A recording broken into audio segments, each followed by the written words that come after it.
This chapter explains the iterative statements used in Python. In the previous lesson, you reviewed the basic concepts of Python, its functions, operators, and conditional statements. In this chapter, you will learn about the iterative statements.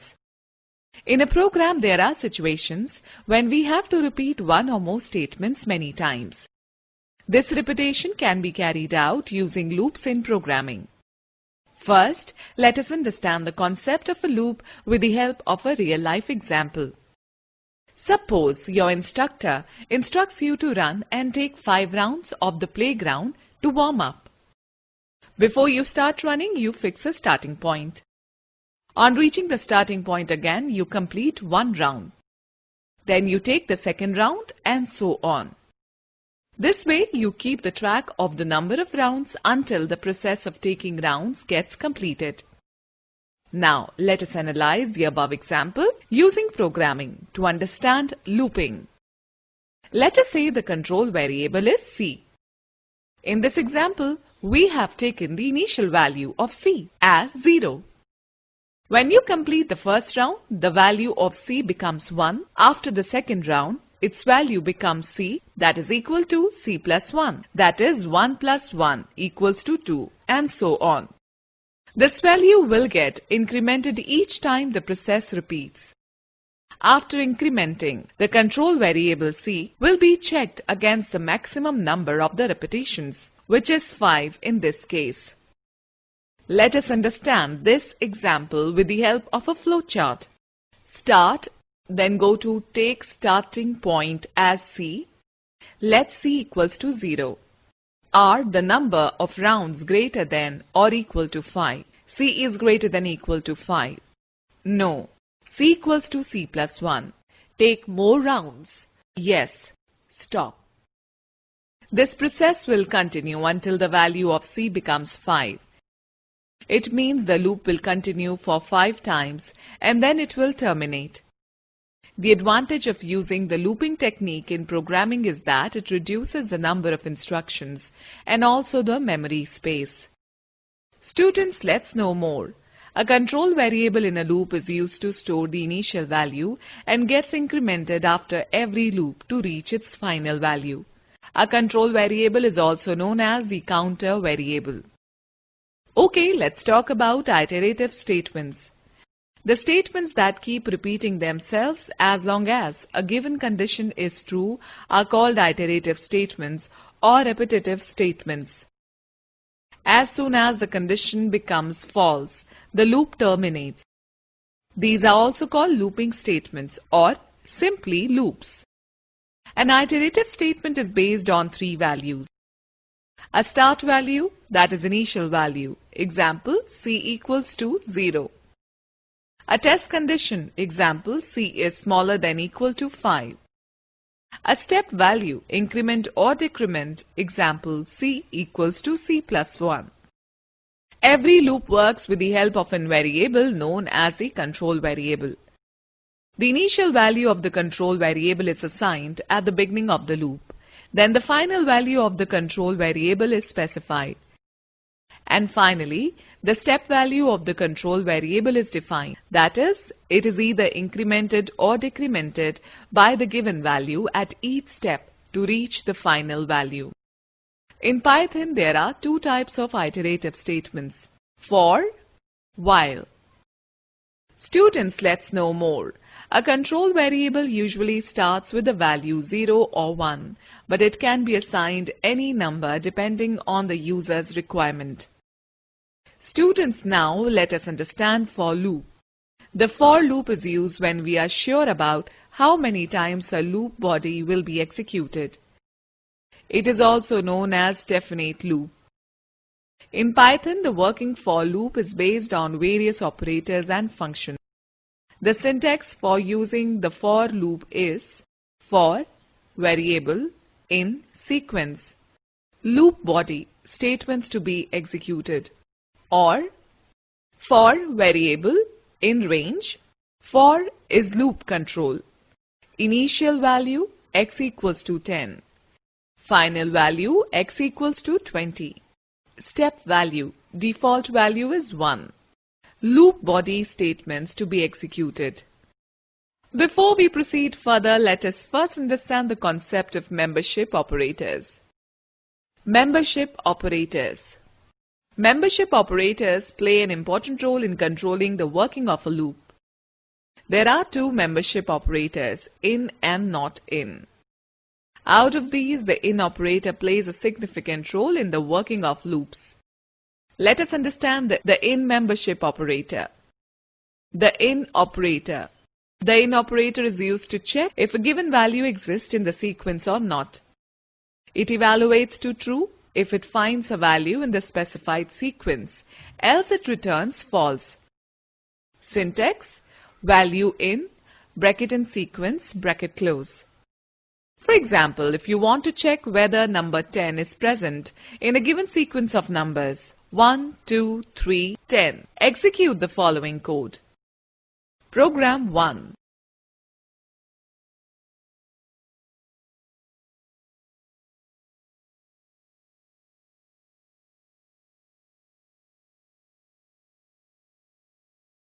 In the above example, the program checks whether number 10 exists in the given list or not.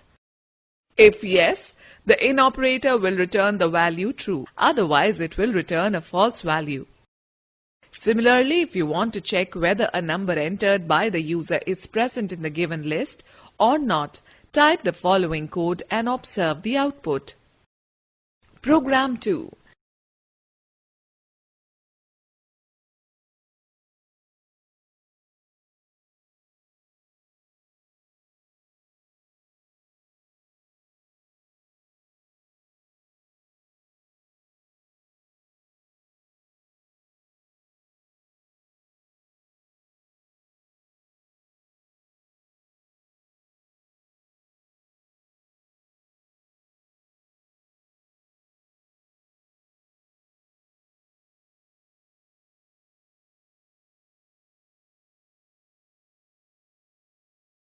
Using in membership operator with for loop. Consider the following example. Program 3.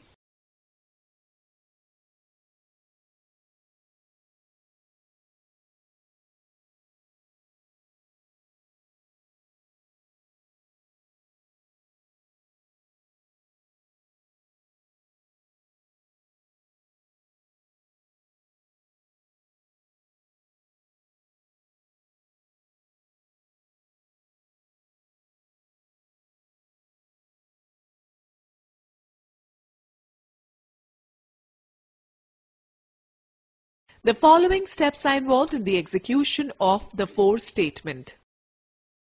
Step 1. The in operator will first check if there is a value in the list. If yes, then in operator will return the value true. If the value returned by the in operator is true, then the loop control variable I will be assigned a value from the sequence. Step 2. The print statement will print the value assigned to the variable I. Students note that every time the in operator returns true, a new value will be assigned to the variable I and it will be printed. This process of printing values will continue until the last value in the sequence is used. The loop will terminate after printing the last value. The range main function. The range main function used with for loop in Python is helpful in generating a sequence of numbers in the form of a list. For example, range 10 will generate numbers from 0 to 9, 10 numbers. Syntax: range, initial value, final value, step value. Here the initial value is an integer specifying at which position to start, while the final value specifies the end, and the step value specifies either increment or decrement at each step to reach the final value. While using the range function, the final value is always 1, less than the last value in the given sequence. The use of the range main function can be understood by the following example. Program 4.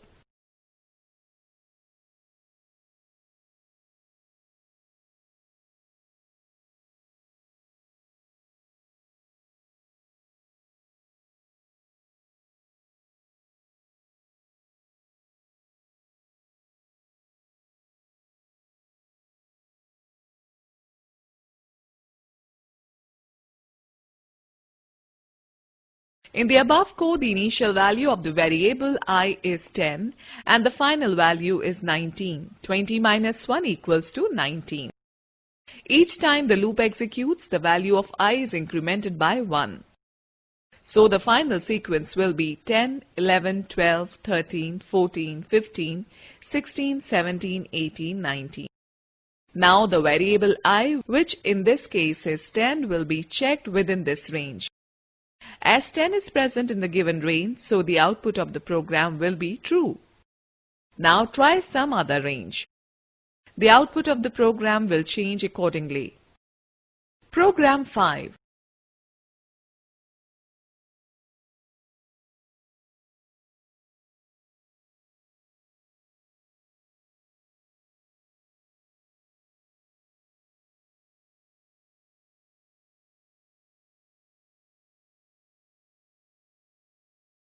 Step 1. The initial value of the I variable is assigned 10. Step 2. Using the range main function, a sequence is created with all the values between 100 to 199. The in operator will check whether the value of the variable I exists in the sequence or not. If the value does not exist in the sequence, the in operator will return the output false.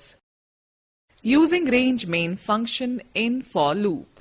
We can use the range main function in for loop to iterate through a sequence of numbers. Program 6.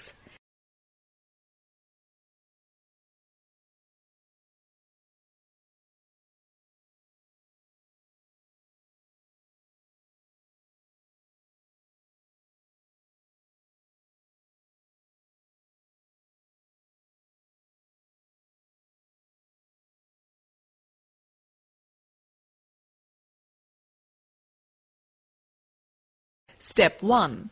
The for loop executes. The initial value 10 is assigned to the variable I. Step 2. The value of I, that is 10, is printed. Step 3. The counter variable is incremented. The next value, which is 20, is assigned to the variable I and the same is printed. Now let us see how the range function works in for loop. Program 7. To print the square of the number given in range.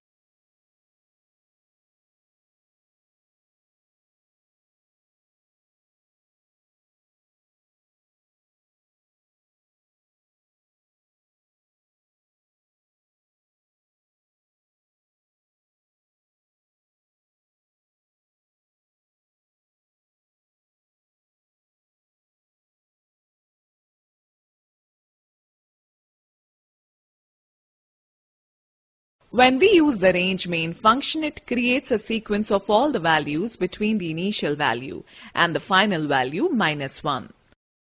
In this case, a sequence of values between 10 to 19. 20 minus 1 equals to 19 is created and the squares of all the values from 10 to 19 are printed.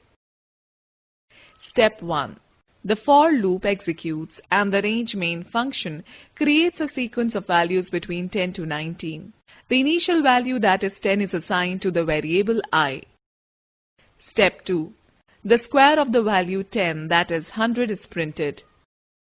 Step 3. By default, the counter variable is incremented by 1 and its square gets printed. Step 4. The step 3 continues till the last value in the sequence, that is 19, is assigned to the variable I and its square is printed. Now if we change the step value or increment the value in the range main function by 3, see what happens. Program 8.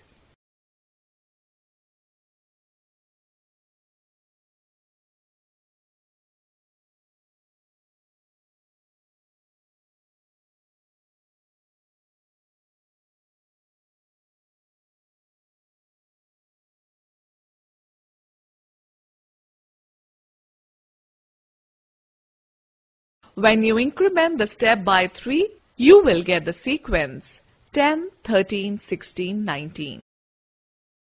Step 1. The for loop executes the range main function, creates a sequence of values between 10 to 19. The initial value, that is 10, is assigned to the variable I. Step 2. The value 10 is printed. Step 3. The counter variable is incremented by 3. The next value is assigned to I, that is 13, is printed. Step 4. The step 3 continues till the last value in the sequence, that is 19, is assigned to the variable I and gets printed. Students note that the value of the counter variable can also be decremented to n number of steps. For example, for I in range 20, 10, minus 3. Program 9. To find the factorial of a number.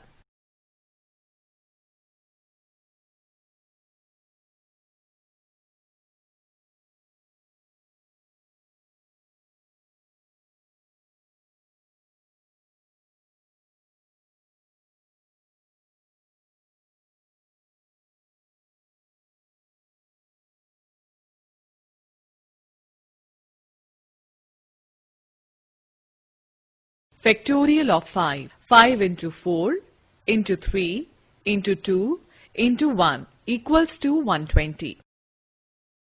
Step 1. The program asks a user to enter a number. Let's say a equals to 5.